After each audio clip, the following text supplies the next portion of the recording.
Telangana governor Tamilisai Soundararajan ने आज Boinpally market का दौरा किया। इस दौरान उन्होंने बोयिनपल्ली मार्केट में वेस्ट मटेरियल से बिजली और बायोगैस की तैयारी के प्लांट का जायजा लिया।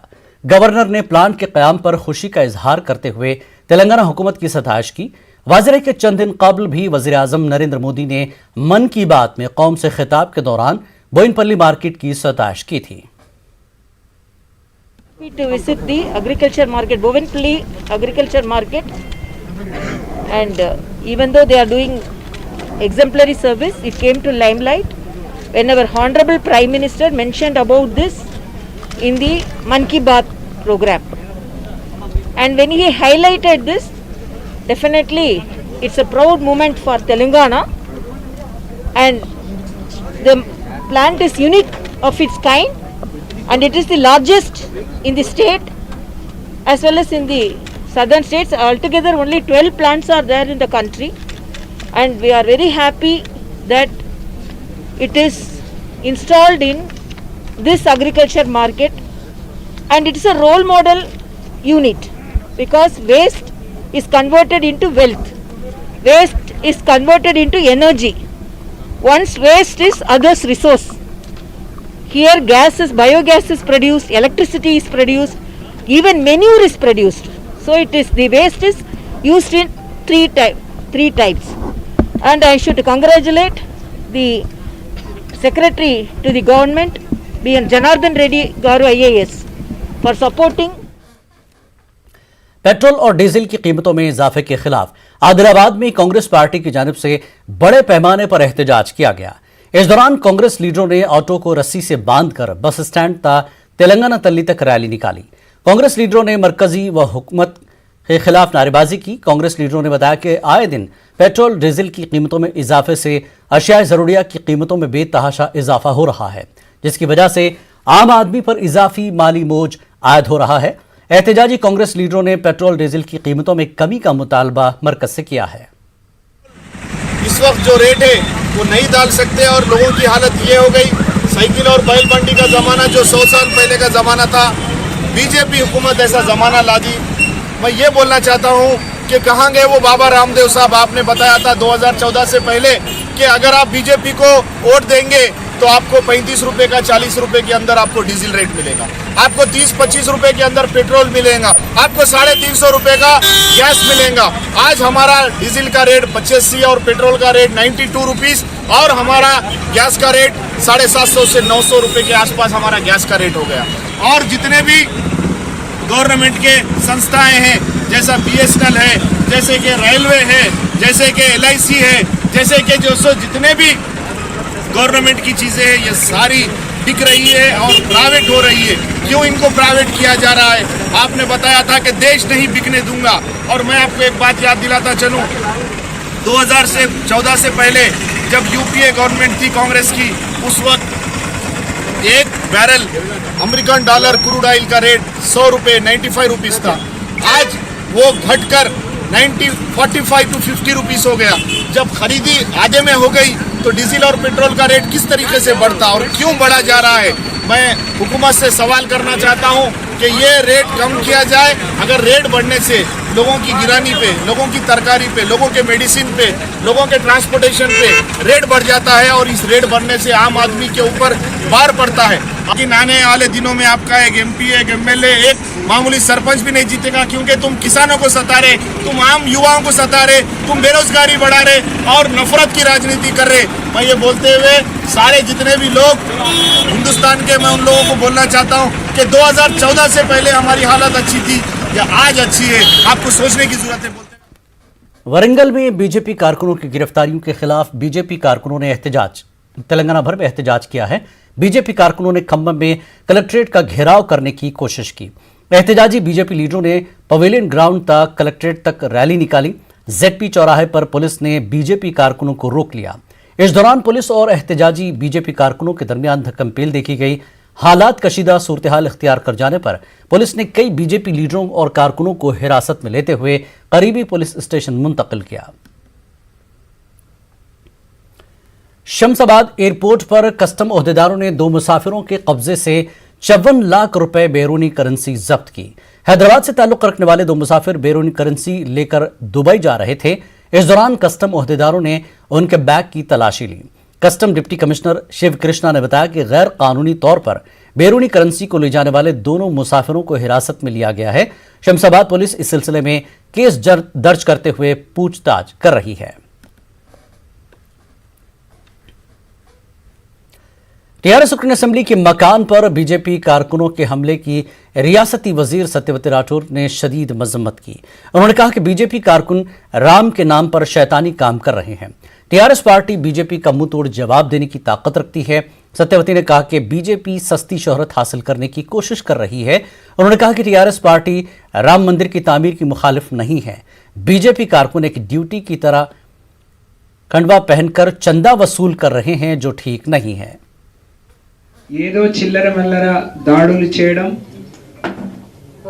దాని ద్వారా కేసులైతే జైలుకు పోతే సానుభూతి పొందడం, వచ్చే 2-3 నెలల్లోనే ఎన్నికలు ఉన్నాయి కాబట్టి అందులో లబ్ధి పొందాలనే ఒక చిల్లర రాజకీయాలకు బీజేపీ వరంగల్ జిల్లాలో వరంగల్ అర్బన్లో తెరలేపినట్టుగా కనిపిస్తూ ఉంది. ఇది వరంగల్ ప్రజలు గమనించాలి. నిజంగా ధర్మారెడ్డి గారు మాట్లాడింది ఏంటి, అసలు దాడికి ఏమైనా సంబంధం ఉందా, ఎందుకు మీకు ఇంత కడుపు మంట ప్రజలకు చెప్పాలి. వారు సూటిగా ఈరోజు నేను కూడా ధర్మారెడ్డి గారు ఏదైతే అడిగినో అది నేను కూడా అడుగుతా ఉన్నాను. ఇది సరి అయింది కాదు, ఇది మీ దివాళకోరుతనానికి నిదర్శనం.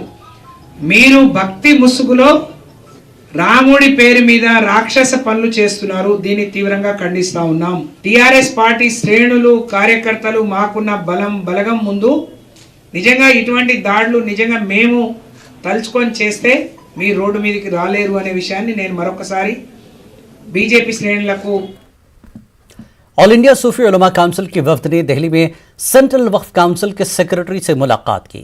सूफी उलमा काउंसिल के सदर मौलाना हकीम सैयद शाह खैरुद्दीन कादरी की क़यादत में सेक्रेटरी से मुलाकात हुई। इस दौरान तेलंगाना वक्फ बोर्ड की धांधलियों से सेंट्रल वक्फ काउंसिल को वाकिफ करवाया गया। इसके अलावा कब्रिस्तानों की जमीन को लीज पर देने और औकाफी अमलाक को तबाही से सेंट्रल वक्फ काउंसिल को वाकिफ करवाया गया। वक्फ बोर्ड उलमा अमला और चेयरमैन की तानाशाही से भी सेंट्रल वक्फ काउंसिल को वाकिफ करवाया गया। मौलाना सैयद शाह खैरुद्दीन कादरी ने बताया कि तेलंगाना में वक्फ बोर्ड पूरी तरह से बदउनवानी में मुलविस हो गया है। सूफी उलमा काउंसिल ने अपने दौरे दिल्ली के मौके पर सीपीआई के सेक्रेटरी जनरल सीताराम येचूरी से भी मुलाकात की। तेलंगाना स्टेट में वक्फ बोर्ड की जो नाअहली चल रही है और जो खबरस्तानों को जो 5 स्टार होटलों के लिए जो लीज पर दिया जा रहा है और मुस्लिम मैयत की तदफीन के लिए हज़ारों रुपये वसूल किए जा रहे हैं और औकाफी इमलाक की तबाही हो रही है और हमारे तेलंगाना वक्फ बोर्ड के चेयरमैन मोहम्मद सलीम साहब आंखें बंद किए हुए तमाशाई बने हुए हैं। कोई किसी की वहाँ पर सुनवाई नहीं हो रही है और हत्ता के दरगाहों में मनमाने रसूमात वसूल की जा रही है और ज़ायरीन को मारा जा रहा है।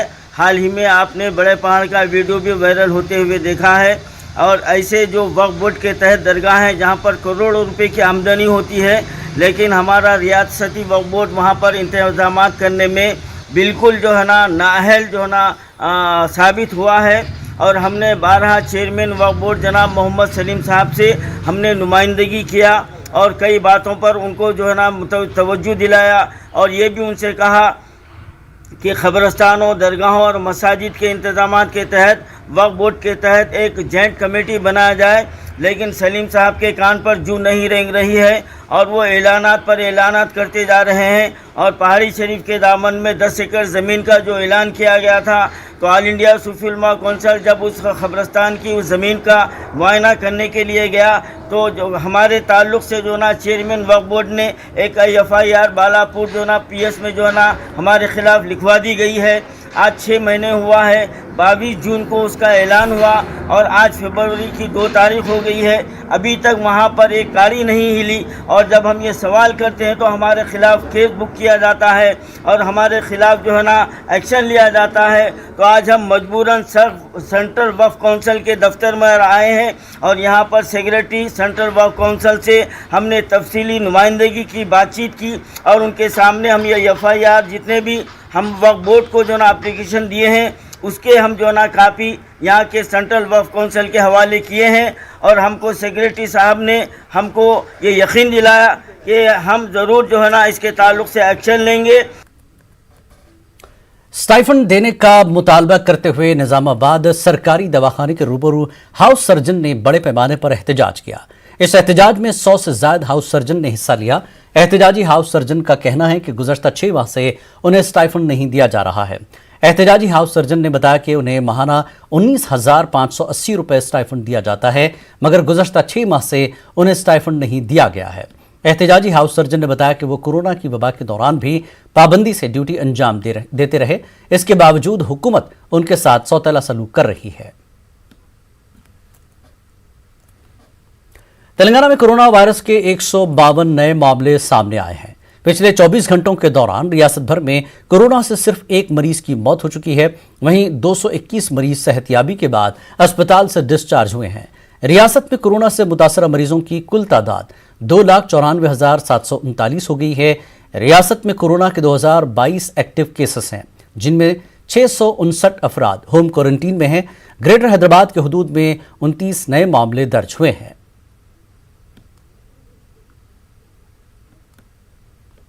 वक्त एक ब्रेक के बाद रुख करेंगे आंध्र की खबरों का।